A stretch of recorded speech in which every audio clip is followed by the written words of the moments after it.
Veliki pozdrav! Evo, dragi gledaoci, tražio sam malo više informacija vezano za nedavnu posjetu Volodimira Zelenskog Beogradu, jer me je posebno interesovalo šta na sve to kažu Rusi i kako oni gledaju na ono što se dogodilo u Srbiji. I mogu vam reći, ima tu jako interesantnih stvari. Rusi su se poprilično umešali svojim komentarima i poruka, ali ono što mi je još više privuklo pažnju jeste reakcija koja dolazi iz Nemačke. Moglo bi se reći da su i Nemci na neki način povukli ručnu. U nastavku ćemo pogledati šta su tačno Rusi rekli, zbog čega su se Nemci uključili i zašto ova priča izgleda nije završena odlaskom Zelenskog iz Beograda. Jako interesantan nastavak. Idemo redno da vidimo šta se zapravo dešava. Dakle, upravo to je, prema mišljenju pojedinih analitičara, bila dramatična dilema pred kojom se našao državni vrh Srbije.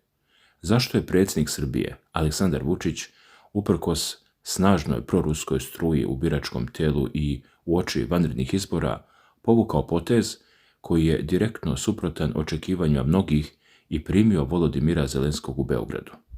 Šta su to zaista Putinovi računi koje Srbija odbija da plati i zašto su se pojedini krugovi u Rusiji osjetili izdano, dok zapadni posmatrači tvrde da se prešla tačka bez povratka? Pazite sad ovo, jer tu dolazimo do srži globalnog političkog zemljotresa koji potresa region. U trenutku kada se društvo u Srbiji nalazi u dubokom raskoraku između snažnih emocija prema Vladimiru Putinu i neumoljive realnosti evropskih integracija, posjeta ukrajinskog lidera nije mogla proći bez varnica. Prema navodima medija, dok je zvanični Beograd pokušavao da održi krhko ravnanje, iz Rusije su stizale optužbe koje ne ostavljaju prostor za sivu zonu. Poznati ruski vojni posmatrač Juri Kotenok, gostujući u emisiji Mi smo u toku na televiziji Cargrad, iznio je oštru i beskompromisnu optužbu. On otvoreno tvrdi da se Srbija primanjem Zelenskog u Palati Srbija 8. avgusta konačno pridružila zapadnim redovima. Kotenok ide korak dalje tvrdeći da predsjednik Vučić navodno nije autentični predstavnik srpskih interesa, već transnacionalna figura koja radi za interese kolektivnog zapada.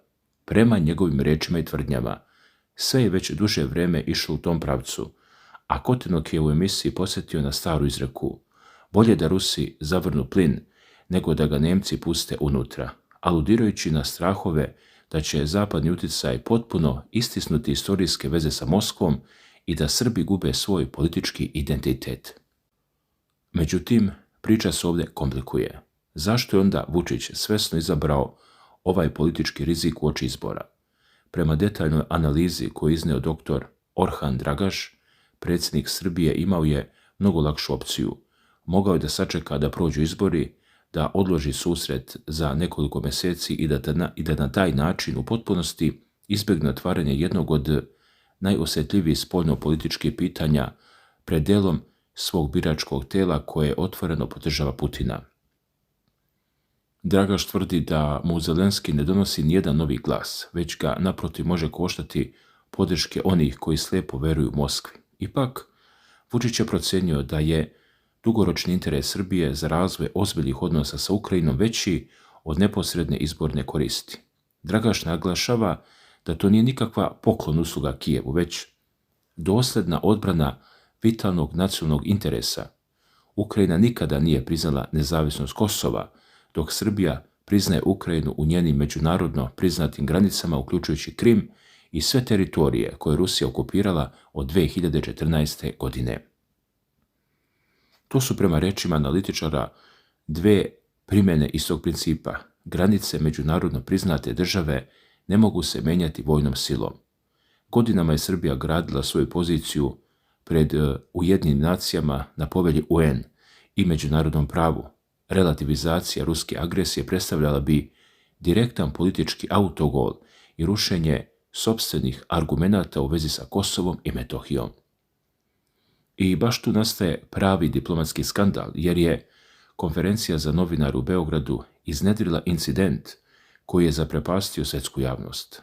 Novinar uticajnog njemačkog lista Frankfurter Allgemeine Zeitung, FAZ, Mihael Martens postavio je ukrajinskom lideru pitanje koje je prešlo granicu dobrog ukusa. Citiram: kako još Europa može pomoći Kijevu da ubija Ruse? Ova skandalozna rečenica je prema navodima medija gotovo doslovno ponovila zloglasnu retoriku pokojnog američkog senatora Lindseyja Grahama, koji je tokom posjete Kijevu izjavio da američko trošenje novca i oružja za ubijanje Rusa predstavlja vrlo dobru investiciju.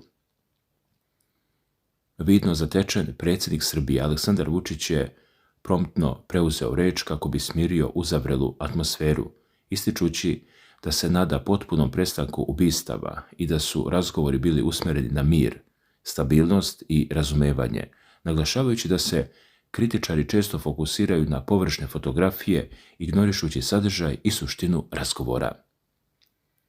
Reakcije na ovaj incident nisu se dugo čekale. Urednici njemačkog lista Frankfurter Allgemeine Zeitung naknadno su uputili zvanično izvinjenje javnosti zbog ponašanja svog novinara, pravdajući se da Martens navodno nije mislio na civile, već isključivo na vojnu pomoć u odbrani, dodajući da Europa ne želi istrebljenje svih Rusa. Sa druge strane, portparolka Ruskog ministarstva spoljnih poslova Marija Zaharova žestoko je odgovorila uputivši direktan napad na njemačkog novinara. Zaharova je javno podsjetila na porodičnu prošlost Mihaela Martensa, navodeći da mu je deda bio visoko pozicionirani nacista i član NSDAP-a u vrhovnoj komandi Wehrmachta, te da ne čudi što unuk Hitlerovog krvnika, po znacima navoda, pokazuje toliku krvožednost, kako kaže, i dehumanizuje ruski narod, čiji su gubici u Drugom svjetskom ratu iznosili oko 27 miliona ljudi, navodi Marija Zaharova. Također, ona je naglasila da svako ko pruži ruku Martensu automatski se uprlja u fašističku ideologiju, što pokazuje koliko su duboke ideološke i političke rane koje se stvaraju povodom ovog rata. Srbija se u ovakvim okolnostima nalazi u neprekidnom procepu. Sa jedne strane tu je Evropska unija, čije članstvo ostaje strateški cilj, a pritisak Brisela nalaže usklađivanje spoljne politike, pri čemu je Srbija pružila značajnu humanitarnu i financijsku pomoć Ukrajini, ali je i dalje zadržala odluku da ne uvodi sankcije Ruskoj federaciji. Sa druge strane, Kreml preko svojih zvaničnih i nezvaničnih kanala šalje oštre signale nezadovoljstva, tretirajući svako ekonomsko i političko približavanje Kijevu kao čin neprijateljstva. Ipak, kako se navodi u analizama, tvrdnje da je Vučić preko noći okrenuo leđa Moskvi ne piju vodu. Riječ je o hladnoj političkoj kalkulaciji i zaštiti državnih resursa. Ukrajina će nakon završetka sukoba predstavljati jedno od najvećih gradilišta i ključnih tržišta u Europi sa ogromnim potrebama za obnovom infrastrukture, energetike, poljoprivrede i saobraćaja. Srpske kompanije, inženjeri, građevinske firme i proizvođači imaju jedinstvenu priliku da učestvuju u tom procesu, a odbijanje saradnje i straha od reakcije iz Moskve značilo bi direktno nanošenje štete srpskoj ekonomiji. I dok Jurij Kotenok i drugi ruski posmatrači upozoravaju da Srbija gubi svoju dušu i politički suverenitet, predsjednik Vučić je tokom svojih obraćanja naglasio da se svijet nalazi na samom početku još veće globalne krize, na ivici ozbiljnih vojnih iskušenja i neslućenih razmjera. Da li ovo balansiranje na tankoj žici majstorski potez državničkog pragmatizma koji će sačuvati Srbiju od najgoreg scenarija, ili ovo, kako tvrde domaći i strani kritičari, opasno klizanje ka gubitku spoljno-političke samostalnosti, gdje je zapravo granica između odbrane nacionalnih interesa i ispunjavanja tuđih geopolitičkih agendi. Pazite dalje, jer ovdje priča tek dobija onaj istinski usijani geopolitički triler Zaplet koji ledi krv u žilama i otvara oči. Nije se Moskva samo zaustavila na oštrim riječima Jurija Kotenoka, već se čitava ruska javnost, analitička elita i medijska mašinerija digla na noge, prateći svaki milimetar ove tajne i javne igre u Beogradu. A prema izvještajima uticajnih ruskih agencija poput TASS-a, RIA Novosti i gazete RU, zvanični Kreml i vodeći moskovski politikolozi poput Vladimira Brutera seciraju svaki korak Aleksandra Vučića pod mikroskopom, šaljući poruku da u ovakvim globalnim lomovima siva zona više ne postoji i da se svaka reč izrečena u Palati Srbija meri na apotekarskoj vagi. Međutim, ovdje dolazimo do onog najluđeg obrta koji menja apsolutno sve.